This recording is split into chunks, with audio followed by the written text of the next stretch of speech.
Bienvenidos a esta mesa redonda, esta charla llamada 30 años de Dragon Ball, donde queremos conmemorar el estreno del manga aquí en Cataluña y en España en 1992, y para ello tenemos unos invitados de excepción que nos ayudarán a hablar de Dragon Ball, del impacto de Dragon Ball en Cataluña, de curiosidades que pasaron en Japón y de muchas otras cosas. Aparte de eso, gracias a la generosidad de Global Freaks y de Selecta Visión, sortearemos estas piezas que hay aquí al final de la charla, y como consistirá el sorteo será que repartiremos unos tickets a la gente que esté interesada en participar en el sorteo, ¿vale? Que lo repartirá María, ¿verdad? Ya los ha repartido. Y ahora venga, tírate. Vale. Si hay alguien que no tenga el ticket, se puede acercar por aquí y lo proporcionamos, ¿ok? Pues nada, vamos a presentar a los invitados que van a participar en esta mesa redonda. Empezamos con Pere Oliver. Pere Oliver fue editor de la mítica serie blanca de Bola de Drag, fue director artístico de Planeta de Agostini y también diseñó el mítico logo azul que podemos ver en la serie blanca. Por lo tanto, es historia viva de Bola de Drag en este país. Gracias, Pere, por estar aquí. Muchas gracias. Aquí tenemos a Pedro Flores. Pedro Flores es un gran conocedor de Bola de Drag, es coleccionista, es una de las personas que ha conseguido tener esta mesa redonda de excepción y actualmente trabaja en Global Freaks. Muchas gracias, Pedro, por todo. Tenemos a Genís Puig, que es el director de Mission Tokyo, también trabaja en Selecta Visión, actualmente supervisa la edición de Blu-ray de Bola de Drag Z, y también es un gran conocedor y amante de esta serie. Gracias por estar aquí. Y finalmente tenemos a Manuel Guerrero, que es Product Manager de Selecta, también un gran conocedor de Bola de Drag, y también participó en muchos eventos de fandom de los 90, como la revista Kame que se publicó aquí. Bueno, muchas gracias a todos por estar aquí, por vuestra generosidad con los premios, y bueno, vamos a empezar. Yo creo que para empezar esta mesa redonda tenemos que empezar por el origen de la obra, ¿no? Y el origen de la obra nos remontamos a 1964 en Japón, y la revista Shonen Jump publica una serie que se llama Bola de Drag, ¿vale? Entonces, ¿qué tenemos aquí? La podemos enseñar. Tenemos aquí la primera edición de la Shonen Jump, que incluye el primer capítulo de Dragon Ball. Por primera vez en la historia, Dragon Ball veía la luz en esta revista, que es como se publican los mangas en Japón. Y esta es una pieza de coleccionismo. Actualmente es muy difícil de conseguir esta revista, y como veis tiene las primeras páginas a color y luego es en blanco y negro. Estas revistas salen en Japón con una periodicidad semanal, la gente las lee y las tira, por eso es muy difícil que se haya conservado unas revistas así antiguas. Esta de 1984 es una pieza de museo que realmente, de hecho la podéis ver en el museo expuesta. Sí, que no lo he comentado, muy mal por mi parte, pero tenemos una exposición de Bola de Drag en el Museo del Cómic, donde podremos ver esta revista y algunos originales del proceso de animación. Sí, aquí tenemos los folletos que se pueden obtener. Muy bien, pues ¿qué podemos hablar de esa época? ¿Qué podemos hablar de Toriyama, de los inicios, de la influencia de la obra? Bueno, primero habría que explicar de Toriyama quién era, un poco cuando se nació Dragon Ball. Antes de Dragon Ball, él era un ilustrador de publicidad, trabajaba en una agencia de publicidad. No le gustaba nada su trabajo, tenía bastantes problemas y acabó pues dejándolo, y acabó en el paro. Bueno, entonces tenía que ganarse la vida de alguna manera, se iba cada mañana al bar a fumar cigarrillos y a beber café y poco más. Se convirtió en un nini hasta que su padre le empezó a apretar, y allí en el bar pues descubrió estas revistas que organizan periódicamente concursos para descubrir jóvenes talentos. Y pensó, no tiene que ser muy difícil dibujar un manga, y pues voy a hacerlo, porque el premio creo que el primero era una mini cadena que él quería, y luego también tenían una forma de ella fácil de ganar dinero. él no era aficionado al manga, no había leído manga más allá de lo mainstream en Japón, que era Osamu Tezuka y poco más. Sí era muy aficionado a la ciencia ficción, pero no se puede decir, así como los mangakas de ahora, todos tienen sus referentes, Masashi Kishimoto, Ichiro Oda, todos te hablan de Akira Toriyama o de autores de los 80. Él nunca fue un gran aficionado ni al manga ni a la animación, sino era más bien un friki de la ciencia ficción occidental. Y mandó una muestra que llegó a manos de un editor, Torishima, que también era un editor novel, que tampoco le gustaba el manga.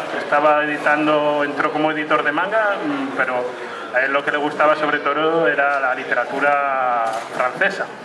Entonces, bueno, realmente las muestras que envió Toriyama pasaron desapercibidas, menos para Torishima, que le llamó particularmente una cosa la atención, que es que las onomatopeyas, en lugar de ser kanjis en japonés, eran en romanji, en inglés. Ponía kaboom, boom, no sé qué, y eso le llamó la atención. Pero no pudo publicar su primera obra porque era una especie de parodia de Star Wars, usaba personajes de Star Wars. Y realmente, si veis esa página, se nota que Toriyama no tiene ni idea de dibujar manga, de la narrativa gráfica. Las viñetas son todas más o menos iguales, del mismo tamaño, los monigotes son caricaturas.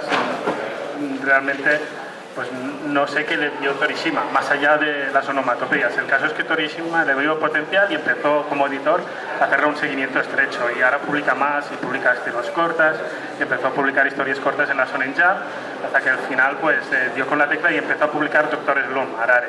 Que es su gran primer éxito. Que es su gran éxito, le catapultó a la fama, le hizo millonario, le hizo la persona más popular del año en Japón. Organizó su boda y se desbordó por los medios, tuvieron casi que anularla. De ahí que ahora él sea tan reacio a mostrar su imagen pública. Recordemos que no hay imágenes oficiales de Toriyama, solo una con un problema de Hacienda que tuvo en los últimos 20 años prácticamente, o 30, ¿no? Exacto. Es algo increíble. No se ven fotos, siempre, si os fijáis, siempre se dibuja él, un monigote y poco más. No le gusta dar su imagen pública por esos problemas que tuvo en el pasado. Y bueno, Doctor Slump, supongo que muchos de vosotros la conocéis, la habéis visto. Es Arale, por si alguien no conoce el nombre de... ¿Qué opinas de Arale? Hombre, Arale es una gran obra que no está lo suficientemente consagrada como debería estarlo aquí en España. En Japón sí que fue la primera, que lo catapultó al éxito, como bien ha dicho Jenny. Pero aquí se conoce no en todas las comunidades porque no se estrenó en todo el país, pero es una gran obra sin duda. Y quien no la haya visto, que le dé la oportunidad porque es que vale mucho la pena.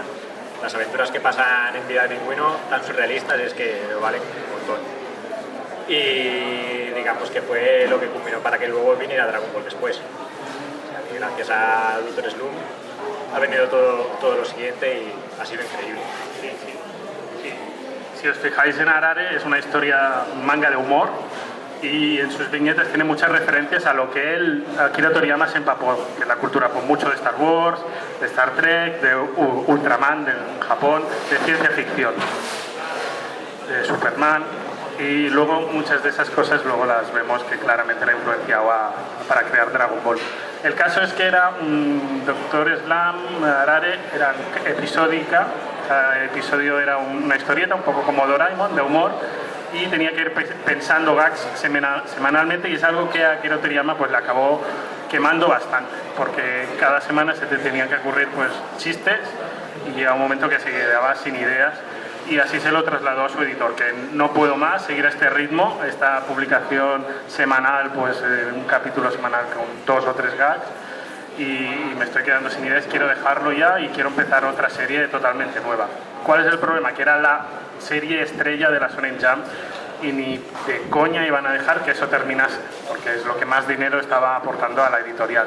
Y llegaron a una especie de trato. Mira, te dejamos terminar Doctor Slump si a cambio empiezas otra serie y tan o más popular que Doctor Slump. Y bueno, pues Toriyama aceptó y a partir de ahí empezó a publicar historias cortas, a ver cuál funcionaba, pero ninguna acababa de cuajar. Historias cortas en otra revista, en la Fresh Jam. Igual podemos nombrar Dragon Ball, ¿no? Por motivos obvios, que pues, sí. Muchos lo consideran, no es una precuela, pero hay claras referencias, ¿no? Claro.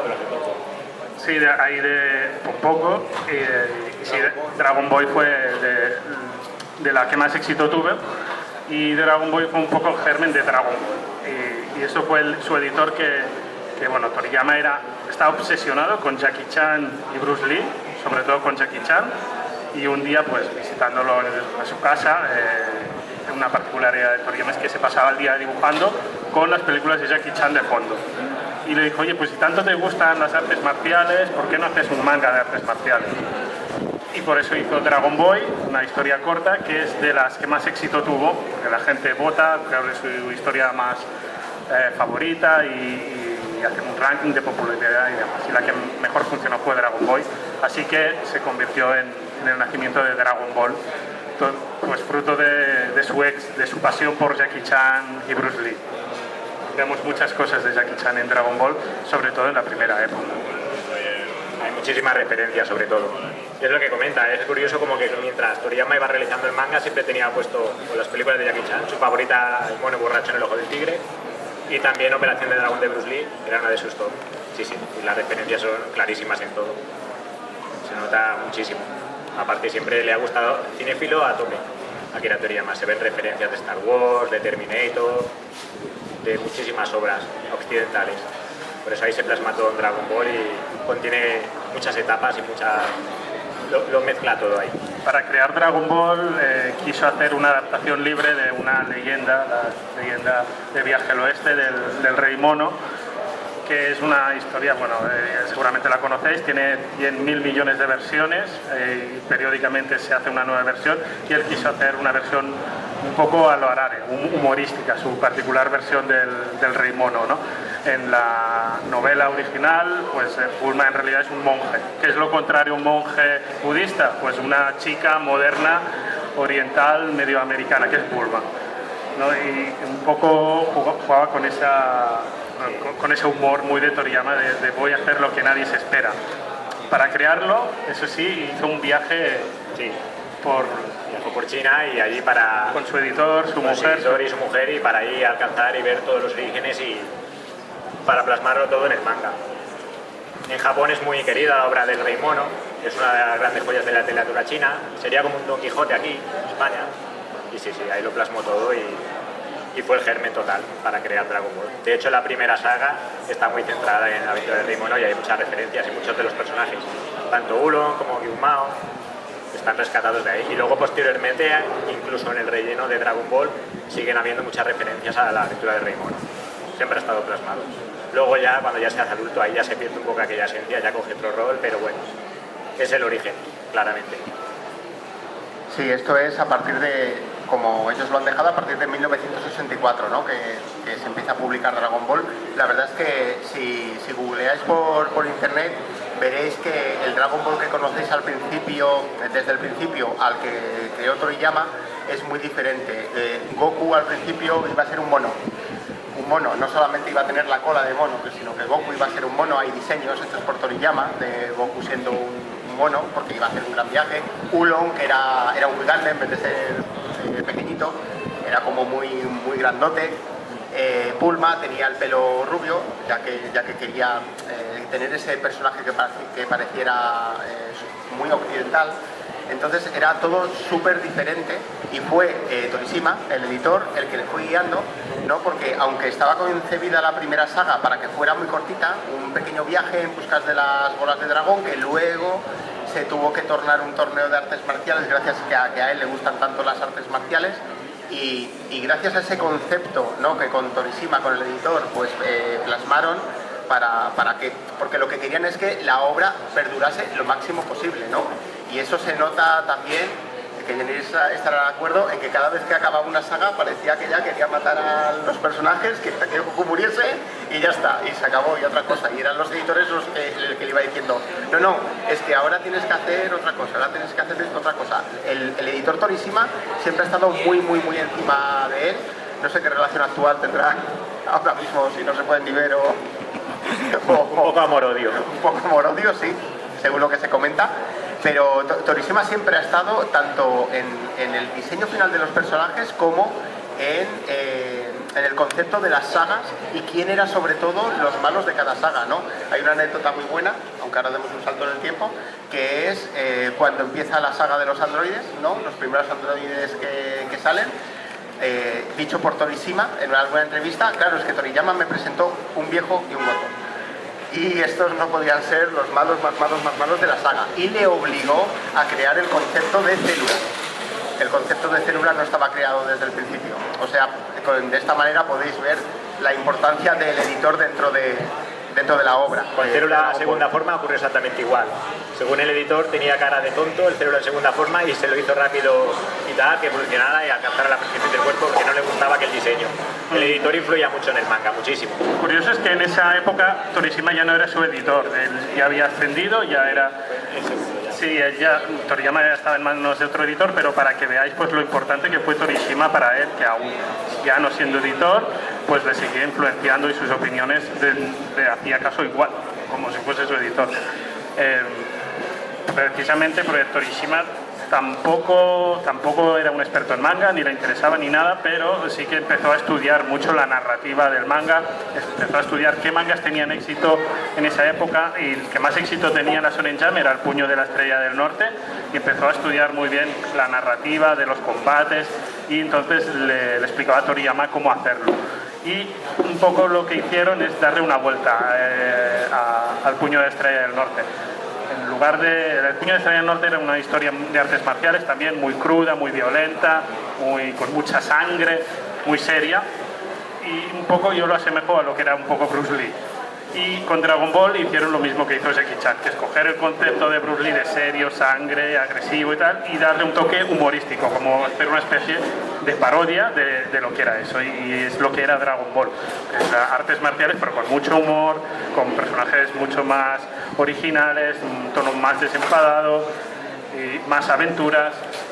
Y así pues aprendió mucho Toriyama lo que era la narrativa de combates, que no tenía mucha idea tampoco. Fue gracias al trabajo que hizo Torishima de investigación, de documentación y de formarse como estudiando la narrativa del manga. Igual para cerrar el bloque de la Shonen Jump, podríamos decir el impacto que tuvo Dragon Ball en la vida de los japoneses, incluso en el número de revistas que se publicaron, ¿no? Que batió el récord publicando 6 millones de ejemplares en un año. ¿Cómo creéis que tuvo ese efecto en que luego fuera un efecto mundial en todo el mundo? Dragon Ball cuando empezó no fue un éxito, de hecho estuvo a punto de ser cancelada. La saga de Pilaf no tuvo la aceptación que los editores esperaban, estaba por la zona media y parecía que iba a ser cancelada en cualquier momento, y el editor Torishima dijo vamos a darle un giro a esto. En Dr. Slump hubo una saga que funcionó muy bien, que fue un torneo de carreras, pues vamos a aplicar aquí lo mismo, un torneo, si es de artes marciales, pues un torneo de artes marciales, y a partir de ahí catapultó el éxito y ya se volvió número 1 de la Shonen Jump y nunca abandonó los 5 primeros puestos de popularidad hasta que terminó la serie. Entonces, ese fue el punto en el que marcó, ¿no? Un poco a la afición, a los lectores, ¿no? El giro de dejar de aventuras a ser algo más de acción, de competición, y ha marcado realmente a partir de ahí muchas de las obras que han venido después, como Naruto o One Piece, beben directamente de Akira Toriyama y Dragon Ball. Y nos podemos transportar ya al año 90, una serie llamada Bola de Drag lleva TV3, y esa serie digamos que lo revoluciona todo, crea un fenómeno fandom nunca visto en Cataluña, y se genera un merchandising que no existía, ¿no? La fiebre de las fotocopias. ¿Por qué pasó eso en Cataluña? Bueno, podemos abrir el debate de cuál fue la primera comunidad autónoma que inició Dragon Ball, pero no lo haremos, abriremos ese melón. Pero bueno, imaginemos que llega a Cataluña, que es donde más fuerte llegó, como dice Adrián, y que estás viendo algo que no has visto nunca en animación, tanto en técnica de animación, como en narrativa, como en acción, como en episodios que te dejan enganchados para ver el siguiente episodio. Hoy que esto que está tan de moda y que es lo que todo el mundo quiere, ¿no? Que las series tengan una continuidad, que te enganche para hacer maratones. Pues todo esto nos llega cuando los que estamos en esta mesa somos muy pequeños, nos engancha de tal manera que nos hace algo, un clic en la cabeza que nos obliga a buscar cosas de una serie que viene de la otra punta del mundo que no existen, a través de cosas tan absurdas como amigos que tienen un padre que ha ido a Japón y que le han pedido que le traigan un cómic, un Jump, o una Shonen Jump, o un Jump Comics de Tankubon, que es como editaban Dragon Ball en Japón. A partir de que llega ese tipo de material, vete a saber a qué parte de España, Madrid, Barcelona, tal, se generan fotocopias, ¿no? Y se generan fotocopias de las fotocopias de las fotocopias que se empiezan a distribuir entre los fans. Los propios fans hacen capturas de fotografías de la pantalla de televisión. Este sería una captura de televisión, un dibujo de la captura de televisión. Hacen dibujos sobre la pantalla, ponen papel cebolla sobre la pantalla de la tele, que no eran planas por aquella época, no sé si lo sabéis, ¿vale? y dibujan sobre la pantalla.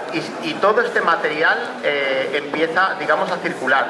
En Francia, nuestro país vecino, que ya nos llevaban bastante adelantos sobre todo lo que son series de animación, porque en Francia se veían series como El puño de la estrella del norte, por ejemplo, que ha mencionado Genís, que es una serie muy buena, pero muy violenta. Hoy en día sería imposible que una serie así se publicase. En Francia pues nos lleva mucho adelanto con series de televisión, pero también nos lleva mucho adelanto con revistas infantiles que se publican y que tienen material publicado de Bola de Drag y de muchas otras series. De esa manera también esas revistas llegan aquí a España, en las Dorothy, por ejemplo, que tendrás alguna por ahí, Dorothy Magazine, este era un póster pósters y tal. Y también estos, aquí lo que llega aquí, de todo se hace fotocopias. Fotocopias en blanco y negro a 25 pesetas. Fotocopias en color a 500, aún me acuerdo. Un auténtico negocio. Me acuerdo porque las vendía también. Entonces, el tema es que...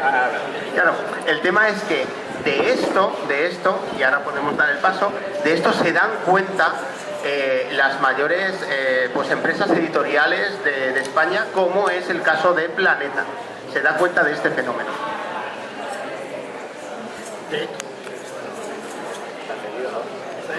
Claro, no lo oigo. ¿Se oye? No, Si no, dale este. no se oye. Este sí. Sí. ¿Se oye? Qué bien. Pues sí, lo primero que nos llegaba a las editoriales, concretamente a Planeta, era precisamente esto. Las fotocopias que hacían los aficionados. Pero no se oye. Los actuales, no se oye. No, se lo puede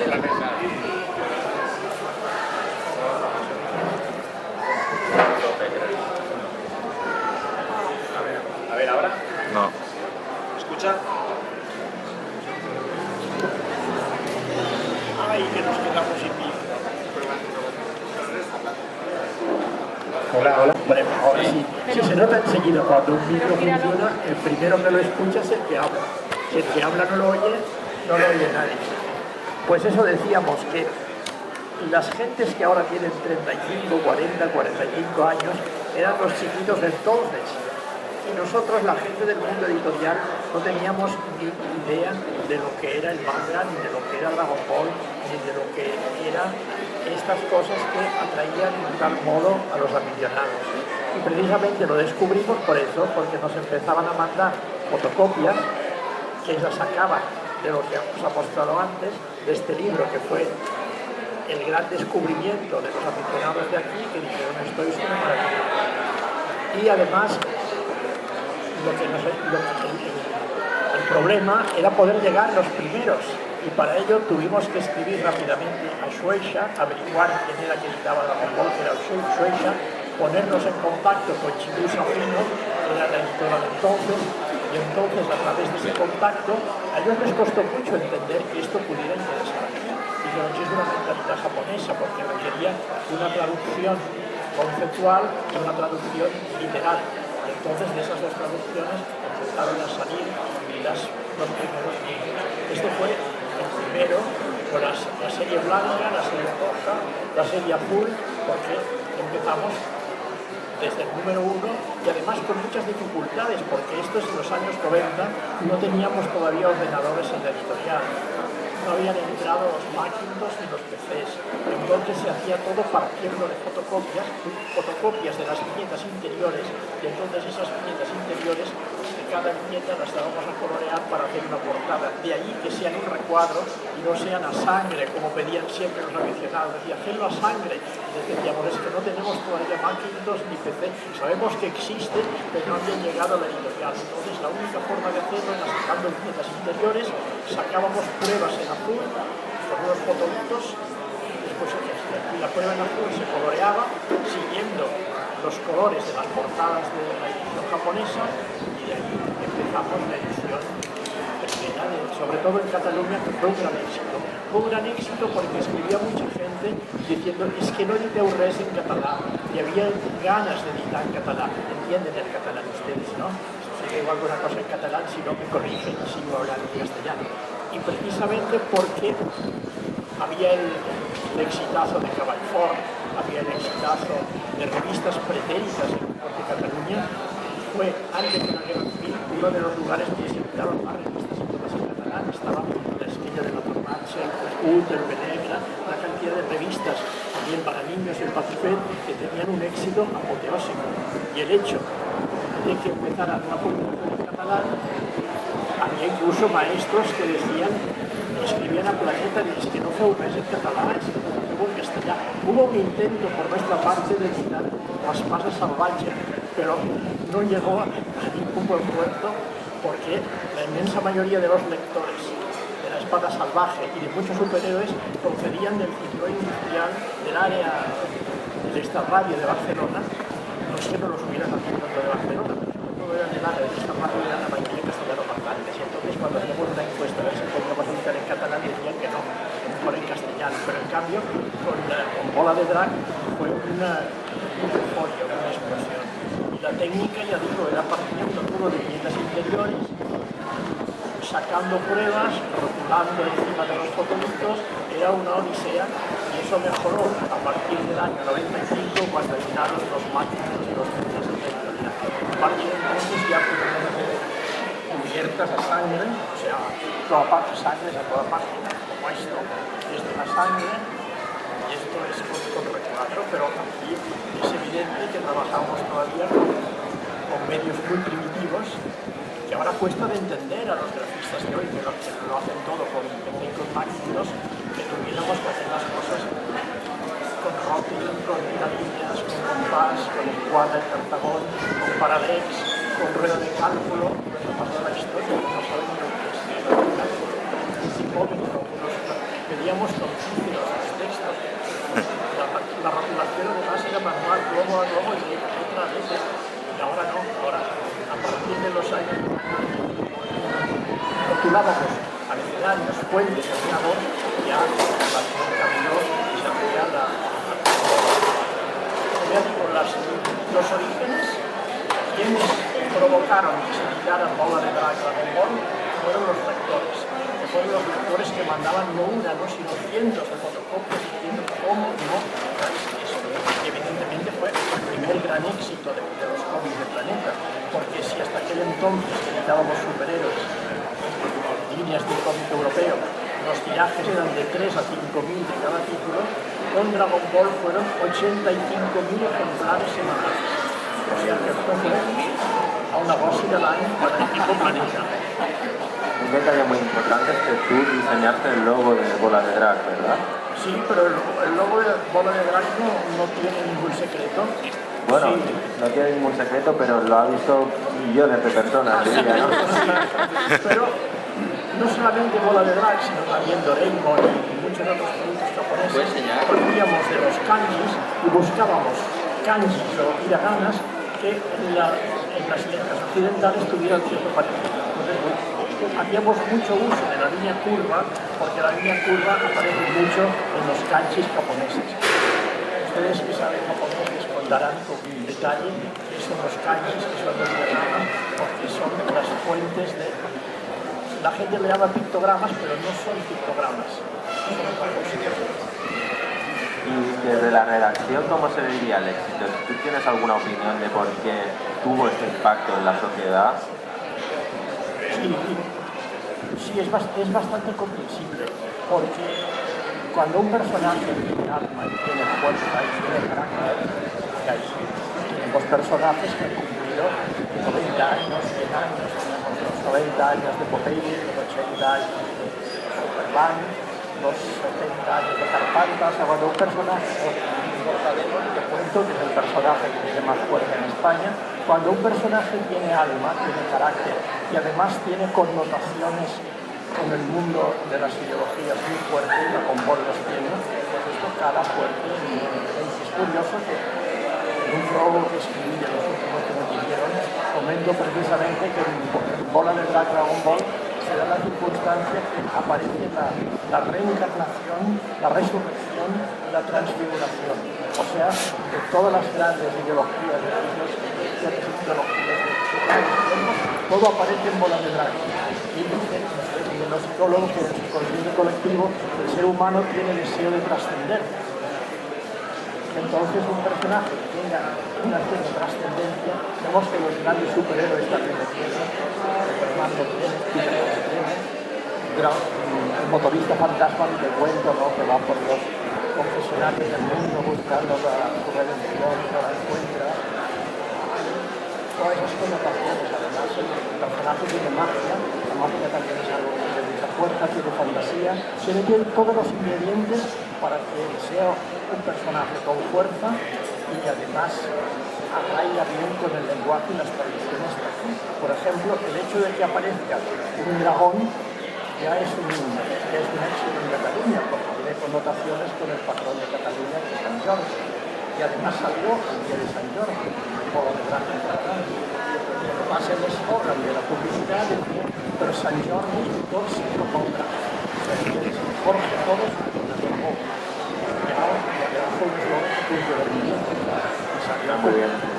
Y salió publicado, además, la publicidad la hacíamos también nosotros, en todas las portadas de todos los tebeos, novelas gráficas que editábamos, hacíamos propaganda del resto de los productos. Pero la gente que ella superhéroes, cuando se enteró de que salía Dragon Ball, pues también se interesaba. Realmente fue un hecho que creo que no tiene precedentes. No sé si los volverá a tener. ¿Qué opináis vosotros? No lo sé, pero gracias a vosotros, los que sois ahora... Bueno, tú no habías ni nacido cuando salió. Tú no habías nacido ya y eran niños, precisamente conectaba mucho con el alma infantil y el alma familiar. Otra innovación que tuvo esta edición es que hasta la fecha, cuando una serie de animación tenía éxito, se hacía una versión española, ¿no?, por Pea Humor, y esta fue la primera que realmente lo que se hizo fue ir a licenciar la obra original japonesa y abrió así una nueva industria, que es la del manga, que actualmente pues vemos lo mucho que ha crecido, ¿no? El primero que se hizo no fue el primer manga que se publicó, pero sí fue el primer manga japonés que tuvo un éxito descomunal, ¿no? Y esa es otra de las aportaciones que tuvo Dragon Ball, ¿no?, que abrió todo lo que fue la industria del manga en España. Eso, pues, ¿cómo fue el cambio? ¿Eso? ¿Por qué no hiciste una versión española como se había hecho con Martín Zeta, con Heidi y demás? Y se hizo por primera vez la licencia de la obra original. Fue la obra original porque nos pusimos en contacto directamente con los editores japoneses. Porque algunas obras, primero habíamos editado algo de manga y algo de manga, que es manga, de manga chino, pero era a través de editores que lo habían hecho antes en inglés o lo habían hecho antes en francés o en otras ciudades del mundo. Pero nosotros, al ponernos en contacto directamente con Shueisha, rápidamente se puso a uno a Barcelona. Pero es con las ganas locas, explicar que queriendo entender por qué queríamos editarlo. Es una señora muy constante, laboriosa. Antes de que abriera la editorial ya estaba sentada en una puerta esperando que abriera para hablar con todos sus proyectos y con todas sus ideas. Y la conexión que hubo directamente en Japón fue muy eficaz, porque tuvimos además la suerte de contar con buenos traductores de mirada, con Margaret Madrid y Verónica Calafé, con coloristas que conocían el manga popular, Marta Cardona o la gente de Bartonar, con Montserrat, Montse Serra era la colorista, es la colorista de muchas de las Montse Serra y Marta Cardona. O sea, no lo inventaban. Normalmente partíamos de un model set, de una muestra que nos mandaban los japoneses. Lo que sí ocurría a veces, pero no solo con Bola de Drag, sino que también con cubiertas de superhéroes, es que a veces las imprentas cambiaban el fotolito, cambiaban el color. Y aparecían los personajes verdes, aparecían de color carne y viceversa. Pero eso ocurrió solo en alguna ocasión. Lo que pasa es que cuando se comete un error, se reproduce de tal forma por la cantidad de protestas que genera, que parece que los errores hayan sido muchos más. Una vez en un TVO de Hulk salió Hulk de color carne, el resto de personajes verdes, y esto causa sensación en el lector y he pagado 100 pesetas entonces por un TVO y han engañado, me han puesto Hulk de color de rosa, y esto ha generado un gran cabreo, el hecho de que recibíamos 300 cartas de protesta. Es muy curioso que en la época que editábamos Dragon Ball, el contacto con los lectores era continuo y eso era un estímulo para nosotros que hacía que editáramos mucho más marcianas, porque nos escribía gente de toda España, recibíamos cientos de cartas. Había 3 o 4 personas solo especializadas en contestar el correo de los lectores. Estamos hablando de una época en que no había internet, o sea, es que gente muy violenta, con tintas a su familia, comprar el sello, tirar la carta, o sea, que tiene mérito. Y las teníamos de todo, desde los más grandes elogios hasta los que descubrían el más pequeño de los errores. Que hay una esquina que no la habéis coloreado, en la esquina del número 27 hay un error. Y ya que pasa, zopencos, os dirían palabrotas. Pero además es muy curioso porque trabajábamos con una cierta velocidad, además de Bola de Drag teníamos como entre 80 y 90 productos más, o sea que entonces es fácil también para poderlo. Me parece prácticamente imposible editar constantemente como el número.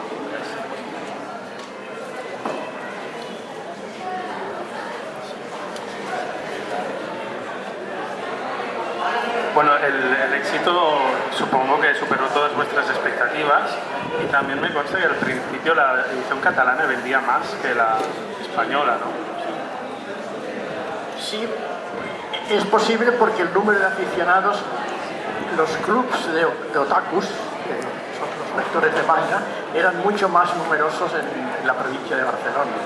Solamente en Igualada había un club de otakus que editaban una revista que se llamaba Blanquería, donde mucho antes que nosotros habían publicado todas las fotocopias que llegaban de Bola de Drag.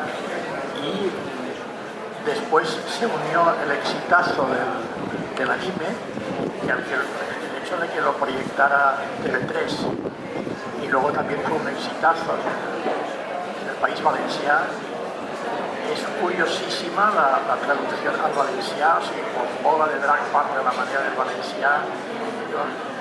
A veure si esa persona de Chiulet no es una chiquita o es un chiquete. Las traducciones tan graciosas, pues hubo un aumento también de ventas de manga en el País Valenciano. Y parece que en castellano la cosa empezó a tener éxito también.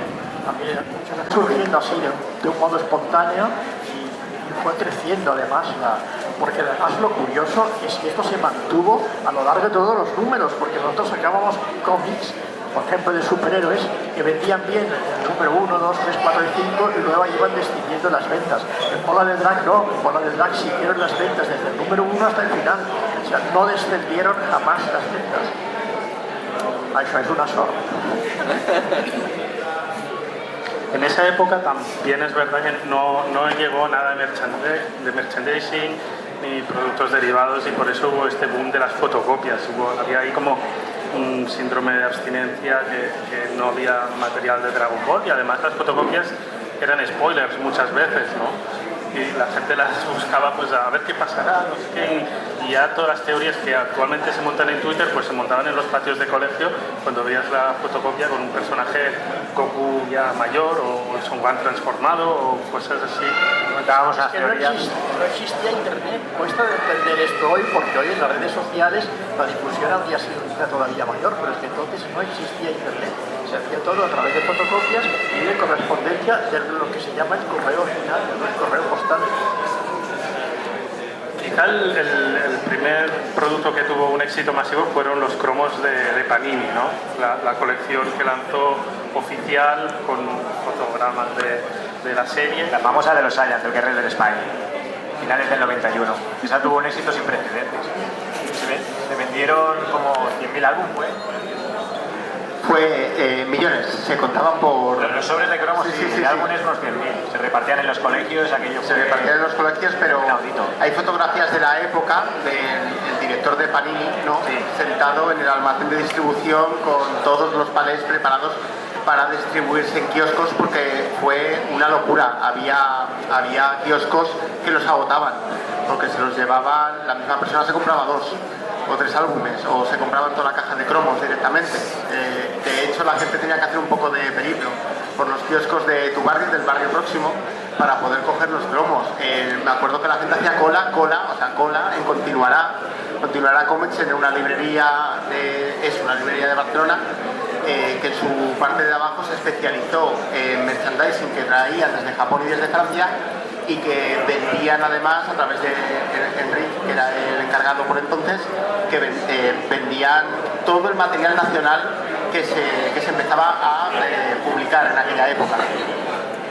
Y un lugar también que era de compra y venta extraordinaria era el mercado de Sant Antonio. El mercado de Sant Antonio, donde allí había compra y venta de cromos, de TV. Sí, allí es donde se inició el boom de las fotocopias, que luego fue el boom de los cromos, el boom de las bandas sonoras, todo el material pasó por allí. Y luego descubrí, bueno, a los pocos meses que ya también había triunfado Dragon Ball en Madrid, no olvidemos que Planeta teníamos redacción en Barcelona y en Madrid. Y muchos productos los terminábamos en Madrid. La redacción de Madrid se imprimía en Fuenlabrada. Y vi que en la plaza del Campillo de Nuevo Mundo, donde está la zona del rastro, donde vendían los cómics, era la que presentaba Dragon Ball. Y allí en el rastro empezó a arrasar cualquier Dragon Ball a los 3 o 4 meses que empezara el éxito. Y además había muchos que reivindicaban por qué no se llama bola de dragón. Lo habéis traducido en catalán y no lo habéis traducido en español, pero estos fueron 3 o 4 que fueron los defensores de siempre de todo lo que tiene que ser en castellano de Castilla. Este debate duró un montón. Los primeros meses que editábamos superhéroes, entre la gente que pedía muchas cosas en inglés y respetaran los nombres del original americano, y los que pedían la traducción en castellano. Y ahí venían los debates de la identidad defensor, los que nos pedían que Spiderman le pusiéramos el hombre araña, porque tiene que estar todo editado en castellano de Castilla. Este fue un debate que no hace mucho. Dragon Ball también duró, pero como ya habían pasado más años, ya era menos. Ahora se veía mucho el hábito esto de España de ver películas en versión original. Había muchísimas más personas que sabían inglés, y ese debate duró durante los 3 o 4 primeros años de comunidad. Y ahora creo que incluso muchas cosas se dicen títulos y subtítulos, ya lo vemos en las películas, que se respetan el nombre inglés. Claro, es que el fenómeno de Bola Drag se vivió muy diferente si eras del norte de España, de Cataluña, si eras del centro, de Madrid, o si eras del sur, de Andalucía. Yo tuve la suerte de vivirlo de primera mano, cómo era en Cataluña y cómo era en Andalucía, ya que mis padres son andaluces y yo veraneaba cada año en Andalucía, en un pueblo de Andalucía. Yo tenía que llevar todas mis cintas grabadas durante el año a Andalucía, y mis primos, que no tenían ningún conocimiento de catalán, se veían durante el verano todos los episodios conmigo, que les hacía casi de traductor simultáneo. Tampoco era tan difícil, les decía yo, pero bueno. Les hacía casi de traductor simultáneo, y porque iban ellos muy atrasados. Entonces yo notaba que en Andalucía para ellos es bola de dragón. Estaban muy orgullosos de la bola del dragón. Y hay que entender cómo se vivía. Por ejemplo, en Madrid el boom del anime, del manga y el anime, se vivió, del anime sobre todo, no se vivió a través de Bola de Drag, se vivió mucho más a través de los Caballeros del Zodiaco. Por ejemplo, en Madrid es donde hay los mayores fans de Saint Seiya, los Caballeros del Zodiaco, clubs que se creaban. Había muchas cosas de los Caballeros del Zodiaco cuando nos acercábamos, por ejemplo, al Salón del Manga de Madrid de la época, ¿no? O Entonces, cada comunidad autónoma lo ha vivido de una manera, pero como lo hemos vivido, la boda al drag, como la hemos vivido en Cataluña, no se ha vivido en ninguna parte, ni el éxito, ni el esplendor, ni cómo seguimos a día de hoy. No, pero además fue tan potente el éxito que incluso había un grupo de aficionados en Madrid que pedían boda de drag en catalán.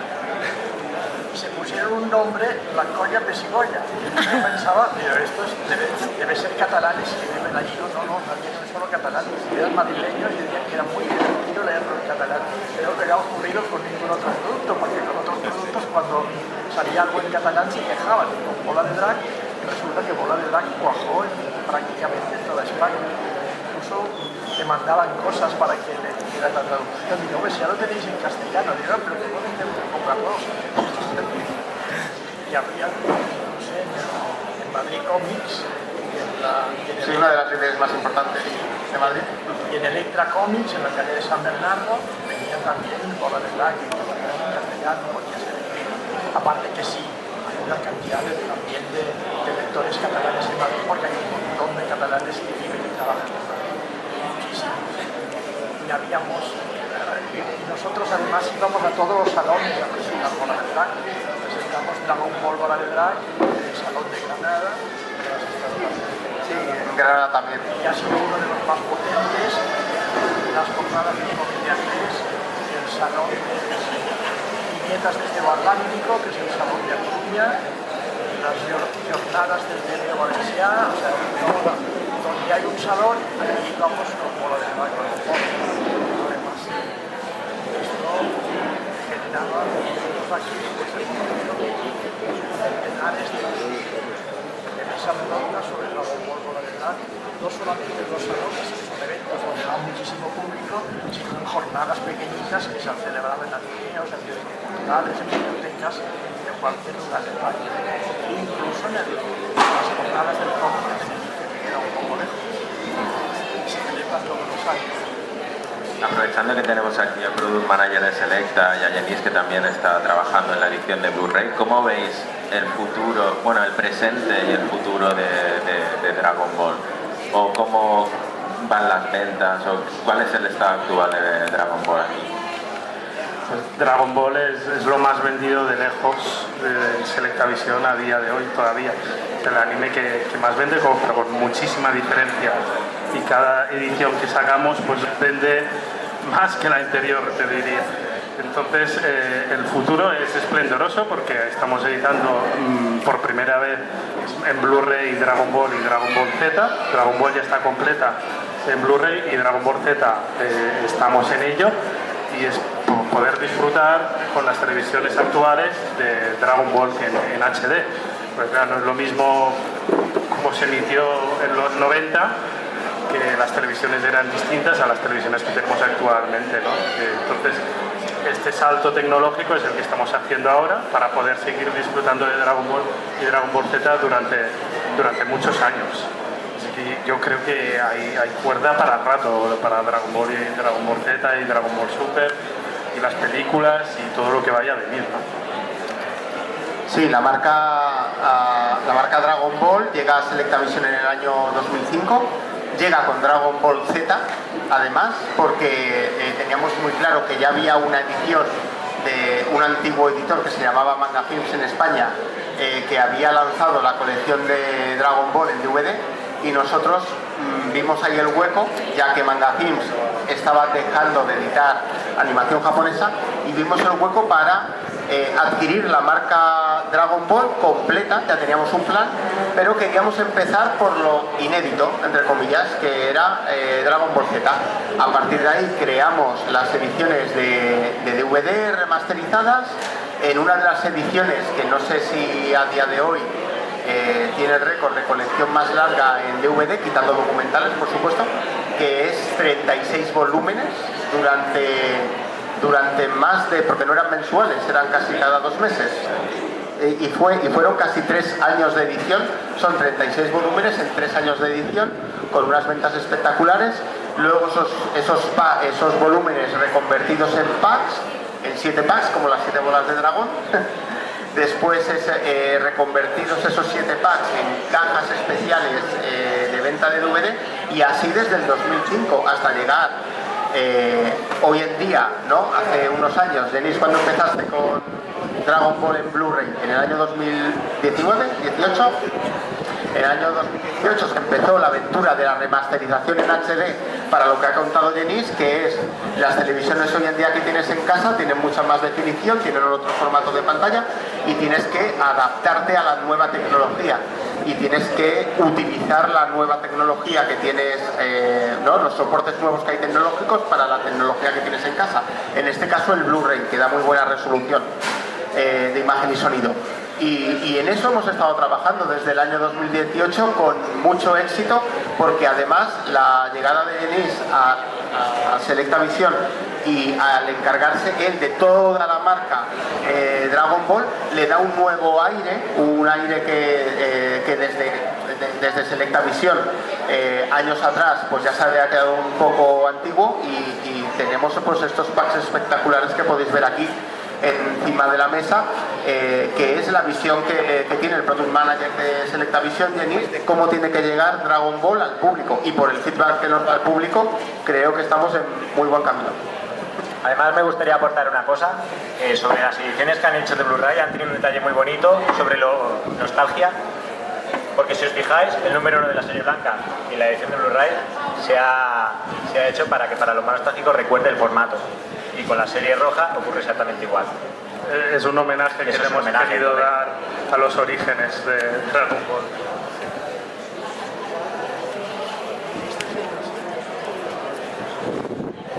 El Dragon Ball de la serie blanca es simplemente letra compacta de letra set.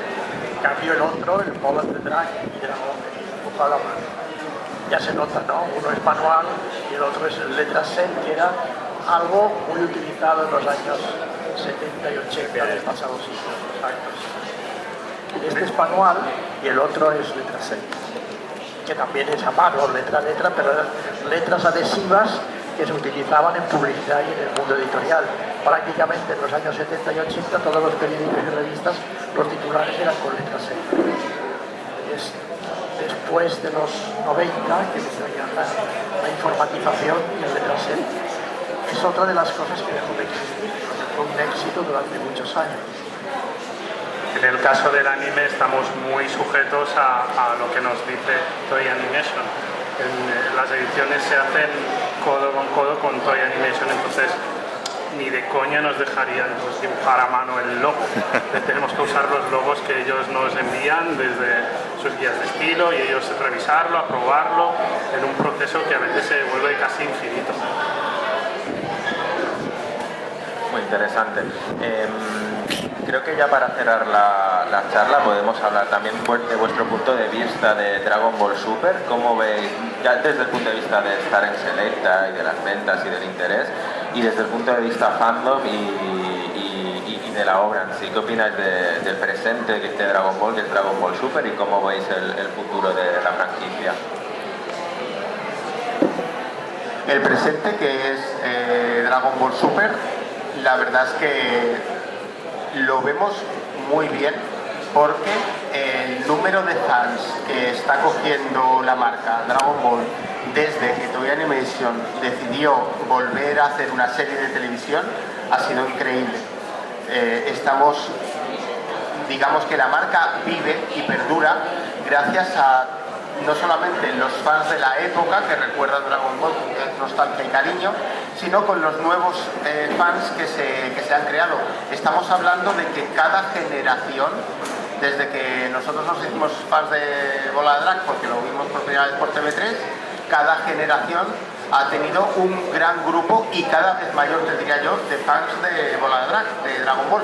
En el caso de Dragon Ball Super, solo tuvimos que ver lo espectacular a nivel internacional que se hizo las emisiones de los últimos episodios, el interés que hubo por el torneo en el que Goku se volvía con su última transformación Ultra Instinto, y que generó que incluso en Sudamérica se llenaran estadios completos para ver, ¿no? O plazas completas como plazas para ver el último episodio emitido allí en directo. O sea, eso, si lo hubiéramos vivido nosotros en nuestra época, lo hubiéramos flipado, pero mucho. Pero hoy en día parece que estos fenómenos fans y estas grandes fiestas que les gusta hacer a los fans de marcas como Bola de Drag van mucho más allá de lo que nosotros nos hubiéramos imaginado por la época. Yo aún recuerdo cuando entraba en un salón del manga,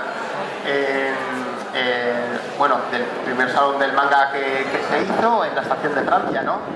Y me parecía aquello súper enorme, súper increíble y que todo el mundo en Barcelona era fan, y hoy en día vas a la estación de Francia y dices, si aquí no cabíamos, si éramos 4 en realidad, ¿sabes?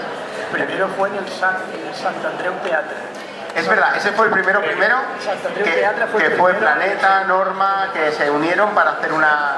22 de abril del 95. Exacto, y ahí estuvimos también. Ahí estuvimos en ese primer salón también. Y después ya pasó, como os cuento, a la estación de Francia, y nos parecía que aquello era un fenómeno increíble que movía masas. No movía masas, mueve masas hoy en día. Por eso yo creo que la marca está más viva que nunca y que tiene más futuro que nunca. Y este año será en diciembre, ya no en la parte baja de Montjuïc, sino en el recinto de Montjuïc Fira, en la parte alta, o sea, a la altura de la estación de Europa Fira de los ferrocarriles de la Generalitat, o sea, en la parte alta de Montjuïc, y con 4 grandes naves, o sea, será un super salón del manga ya este año. Y no será en noviembre, no será per Tots Sants como era estos años, sino que será en diciembre. Del 8 al 11. Del 8 al 11 de diciembre, exacto. Volviendo a Dragon Ball Super, a mí me da la sensación que todavía ha querido un poco hacer llegar Dragon Ball a las nuevas generaciones. Podría haber seguido con una escalada de poder más violencia, no sé qué, aunque con Buu, es verdad, la saga de Buu se vuelve a rebajar un poco el tono, pero creo que con Dragon Ball Super también empieza con el tono muy rebajado, mucho más infantil, y va subiendo poco a poco de nivel hasta el torneo final, el torneo galáctico, con la transformación del Ultra Instinto y la batalla final contra Jiren, que es espectacular. La verdad que empecé un poco con muchas expectativas Dragon Ball Super, y al principio me dejó frío porque esperaba mucho más, pero la verdad es que acabó apoteósico, siendo uno de los mejores combates de la historia de Dragon Ball. Entonces para mí ha estado a la altura, ¿no? Le he puesto a arrancar o entre medio un poco ahí tal, pero creo que es una serie que está a la altura y que gracias a ella se ha conseguido a llegar a nuevas generaciones, y que una de las particularidades que tiene Dragon Ball es que es tan transversal, hay tantas generaciones porque se ha emitido y siempre conecta con el público joven, juvenil, infantil, adulto, y creo que con Dragon Ball Super lo han conseguido otra vez. Y a nivel editorial pues estamos trabajando en la que será la mejor edición de la historia de un Blu-ray en España con Dragon Ball Super para este año. Entonces, esto es una primicia que ya os podemos adelantar, que se viene una edición apoteósica de Dragon Ball Super. Exclusiva en la mesa redonda. Pedro, ¿qué opinas tú? Yo, lo mismo que han comentado mis compañeros, la franquicia sigue más viva que nunca, ha enganchado a cantidad de generaciones, ya podríamos decir que son 3 generaciones, abuelos, hijos, nietos, se mantiene igual de fresca y joven. Los fans de toda la vida, si quieren recurrir a lo clásico, siempre van a tener las series clásicas para revisionarlas. Lo nuevo también lo aceptamos, tiene sus trabajos como todo, pero se mantiene en un listón muy alto. Y quien siga el manga, que continúa más allá de lo que es la serie de animación, estas sagas prometen también. Y si son bien adaptadas en televisión, lo puede petar muy fuerte. Las nuevas tramas, la verdad es que están bien elaboradas. Y ahora Toyota se ha tomado un descanso, pero esperemos que vuelva con novedades y que la cosa prometa. Sí, en la sala de Moro y en Granola realmente hay cosas que hay ganas, ¿no?, de verlas en animación. Sí, yo creo que si se adapta bien. Digo que los que somos abuelos hemos visto ya varias generaciones, porque vemos que nuestros nietos siguen siendo otakus y hemos visto ya 3 generaciones de otakus, o sea que vamos en el mismo planeta 30 años editando Dragon Ball Bola de Drag, y ha habido, pero no sé si es la 10ª edición ya, o sea, y cada edición, esto es comprobable, va mejorando, porque hay nuevas técnicas que permiten reproducir con mayor facilidad los originales. De hecho es bonito y se puede destacar que las nuevas ediciones de Dragon Ball Super en España por parte de Planeta Agostini. Eso no se consigue con ninguna otra franquicia. Han conseguido que se saque una edición que sea Planeta Comic, perdón, ahora se llama Planeta Comic, Planeta Agostini era anterior, Planeta Comic. Las nuevas ediciones continúan, aparte de sacarlos como los tankos japoneses, los tomos de Japón, también están sacando la edición fiel a la serie roja e incluso la numeración continúa. Eso es un hecho que solo ocurre con Dragon Ball. Esta es la fuerza de Dragon Ball, solo ocurre aquí. De hecho, hay portadas que solo existen aquí, ¿no? O sea, al tener más números, hay portadas que realmente tiene protagonismo estas ediciones fuera por ver portadas inéditas en otros países. Correcto, ahí podemos decir que tenemos una exclusividad que no la tiene todo el mundo. Que no estamos tan atrás como la gente comenta. De hecho, Dragon Ball fue publicado en España como el primer país occidental. Ni en Francia ni en Italia lo publicaron. Fuimos nosotros los primeros en publicarlo en el año 92. Eso solo ocurrió aquí. Fuera de Asia fuimos los primeros.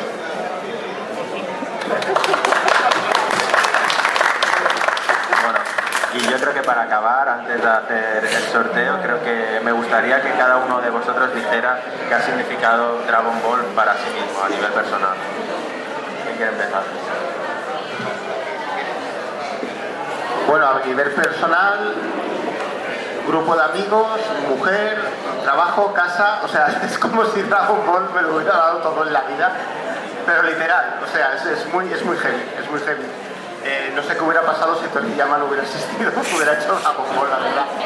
Llevaría una vida muy diferente, pero te lo digo en serio, o sea, no es una fricada, es que mi vida ha girado en torno a Dragon Ball desde que tengo 16 años, 15, 16, que se me fue la cabeza con las fotocopias, que decidí que había que irse a Japón con 22 años, cuando eso es en el año 96, que nadie iba a Japón, en el año 96, pionero, claro, y a partir de ahí intentar vivir de esto, ¿no? Vivir no de Dragon Ball, sino vivir de mi afición a la animación japonesa, y al final se ha conseguido, pero Dragon Ball fue lo que hizo estallar esa semilla, ¿no? Que hizo estallar en mí no solamente la afición fan por los productos de animación, sino el querer, ¿no? El querer estar dentro de la industria que mueve todo esto, ¿no? Con nuestra pequeña aportación, granito de arena, que ha sido poder, por ejemplo, pues llevar las ediciones en DVD y Blu-ray y distribución en cine de las películas de Dragon Ball en España. Muy contento, muy orgulloso además del trabajo. Pues en mi caso también es algo parecido. Para mí Dragon Ball fue un poco el inicio de todo. Es verdad que quizás antes de Dragon Ball me aficioné a los manguas que antes ha comentado Pera, de Tigre Wong y demás, que eran cómics chinos que también eran de artes marciales, pero nada comparable luego cuando vi por primera vez Dragon Ball en televisión, que obviamente te cambia la vida. Y fue el pistoletazo de salida mi interés por Japón, por el manga, por el anime y todas las series que he descubierto después y todo lo que he dedicado pues mi vida desde que tengo uso de razón es a investigar y aprender más sobre manga y anime y a informar. En Misión Tokio lo creamos hace 22 años. Desde entonces cada día estamos publicando noticias de actualidad sobre la industria del manga y el anime. Pues. Y antes de Misión Tokio ya estaba en otros proyectos, en revistas, en programas locales, con radio también estuve. Entonces desde que tengo uso de razón siempre mi interés por el manga y el anime ha estado presente y todo empezó por Dragon Ball, que es mi serie favorita de toda la vida. Entonces, actualmente también tengo la suerte y privilegio de ganarme la vida trabajando en la industria del anime y encima soy el product manager de Dragon Ball GT y Dragon Ball Super en España, pues está, es un sueño hecho realidad, ¿no? Entonces muy feliz y para mí Dragon Ball pues, siempre será la serie más importante de mi vida. Muchas gracias a los dos. Pedro. A mí Dragon Ball me cambió la vida. De buenas a primeras, yo tenía 8 años cuando empecé la serie de televisión y era un niño normal, jugaba en el parque como todo el mundo, los videojuegos, la Nintendo, pero ya llegó Dragon Ball y nos cautivó en televisión. Era llegar al colegio, comentarlo cada día, el episodio con mucho entusiasmo. Me comenzó a ser una filosofía de la vida para mí, un poco mi modelo a seguir. Su carisma, su inocencia, todo me cautivaba y y se convirtió en un modelo así, como he comentado. Después me ayudó mucho en la vida a superar los problemas.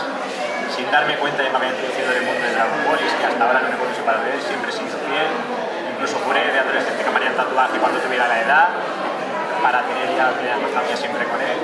Y bueno, con el paso de los años me ha hecho poder conocer a la gente pionera del mundillo, haber aportado mi granito de arena. Actualmente trabajo en una empresa que se dedica a la distribución, a la venta de coleccionismo, de figuras. De hecho, estas figuras están patrocinadas por Global Fig, donde yo trabajo. Y bueno, es mi forma de vida y Goku, mi modelo a seguir, y siempre lo será. Y podría contar anécdotas muy divertidas sobre ellas. Una de ellas, por ejemplo, es que Manu, que se acaba de levantar ahora, ellos en los 90 editaban una revista que se llamaba Kame y a su vez también eran unos libros que se llamaban Los Dossier Definitivos, ¿vale? Las primeras Biblias de Dragon Ball en España. Ellos eran un grupo de amigos que estaban en Poplasec y tenían el piso estudio allí. Pues cuando ellos me dijeron que se dejaban el piso, el último de los miembros que se iba del piso, yo dije, aquí se ha hecho mucho por Dragon Ball, ha sido un punto neurálgico de Dragon Ball en Barcelona, digo, esto no se puede quedar así. Hablé con la inquilina para que me alquilara el piso a mí, para yo poder seguir aquella esencia y mantener viva la llama de Dragon Ball en ese piso. Esta sería una de las anécdotas que puedo comentar, entre muchas otras, pero que bueno, que Dragon Ball ha sido una forma de vida y lo sigue siendo, una religión. Muchas gracias. Bueno, una gran ventaja, una gran suerte que nos garantizó tener seguro nuestro puesto de trabajo hasta el día de la jubilación. Porque había muchos productos que eran deficitarios en aquel entonces y resulta que con Dragon Ball, el exitazo que tuvo, tuvimos garantizado nuestro puesto de trabajo hasta que llegó la hora hasta que la empresa de jubilación, ¿no? Hasta que dice que aquí ya ni aprobó. Pero fue además una ventaja prodigiosa. Pero ya digo, al principio era un producto más, pero con unas ventas muy superiores. Se hizo una auditoría y resulta que la división de cómics en aquel momento era la sección que daba más dinero a la editorial. Bueno, pues estamos manteniendo y sigue. Ahora actualmente es Planeta Comics, curiosamente Planeta Comics fue el primer nombre que tuvo la editorial, luego fue Comics Forum, Planeta de Agostini Comics, y ahora ha vuelto a Planeta Comics, que es el nombre que ya tenía, que le pusieron en Madrid en 1982. Bueno, y ahora hemos cumplido 40 años y ha salido un libro que se llama 40 años de Comics Forum, si alguien quiere tomarse a él, ahí contamos toda la penitencia. Y también recomiendo el libro de Antonio Martín, Desde la Penumbra, donde se cuenta toda la historia de Comics Forum, toda la aventura de Dragon Ball, y eso es todo. Creo que fue una suerte para todos. Dragon Ball nos cambió la vida, en cierto modo, a todos los que estamos aquí. Bueno, muchas gracias a todos los que habéis participado en la mesa redonda. ¿Hay alguien del público que tenga alguna pregunta antes de dar paso al sorteo? Muy bien.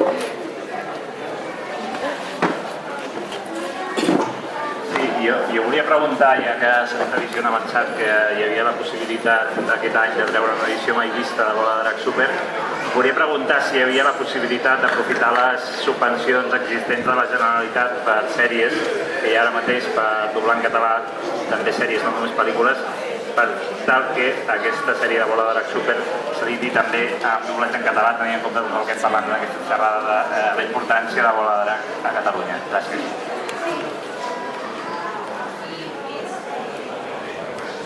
Sí, jo crec que aquesta és una subvenció recent que ha sortit i sí, estem al corrent i és valorable. Actualment no hi ha res decidit, però no hi ha cap dubte que tindre Bola de Drac Super en català és un deute pendent i jo crec que tard o d'hora ha d'arribar sí o sí, si no és per part de Selecta Edició, per part de TV3 o per part de qui sigui, però és imprescindible que Bola de Drac Super, bueno, no és que no té cap sentit que no s'estigui emetent Bola de Drac Super en català. Crec que és un deute pendent que s'ha d'arreglar això.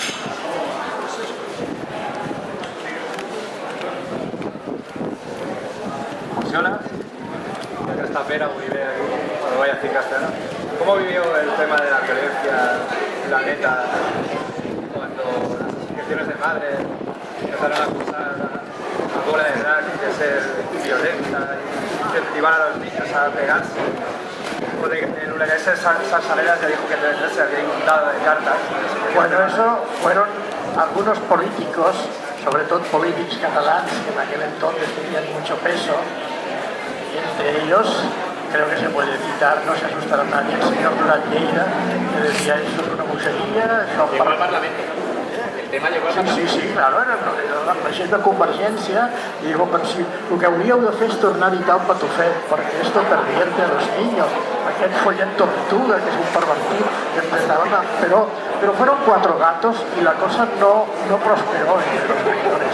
Los lectores no hacían ni caso de estas cosas. Además, el mundo del cómic y sus aficionados y lectores ha pasado siempre bastante de lo que dicen los políticos, es otro mundo, ¿no? Es otra historia, y entonces, bueno, lo que pueda decir, no sé, es como ahora seguro que también está en contra Bola de Drag, pues yo que sé, gente de Vox o de vete a saber qué partido, pero bueno, algunos partidos tienen ellos la exclusiva de la violencia, pero la crítica de los demás, entonces la violencia y la agresividad forman parte del componente del ser humano. En varias mesas redondas, ya cuando editábamos superhéroes, salían defensores de la moral diciendo que los superhéroes eran agresivos. Yo les decía, no, si la agresividad está en el ser humano, cuando un ser humano se le rompen las cuerdas, ¿no? Como es aquello que tiene un estallido, cualquier ser humano podemos ser agresivos. Entonces, representarlo en la ficción es algo que como está en el subconsciente de la gente. O sea, que haya combates, por ejemplo, el karate. Los grandes defensores de Bola de Drag han sido los maestros de karate y los maestros de artes marciales, que dicen que el arte marcial es fraternidad, que busca siempre el combate noble. Es un deporte y es una ciencia y es un arte. Es agresivo, quien es muy agresivo será agresivo haciendo artes marciales y sin hacerlas. Quien es pacífico, pues utilizará las artes marciales como una forma más de realización de práctica en las relaciones humanas. Muchas gracias. Bueno, pues ¿hay alguna pregunta más? Procedemos al sorteo. ¿Vale? Yo creo que podemos ir haciendo un numerito, podéis hacer uno cada uno, presentando un poquito el premio. ¿Todos tienen número? Sí, ¿hay alguien que no tenga número para el sorteo? ¿No? ¿Todo el mundo tiene? Entonces, ¿No? ¿No tenéis?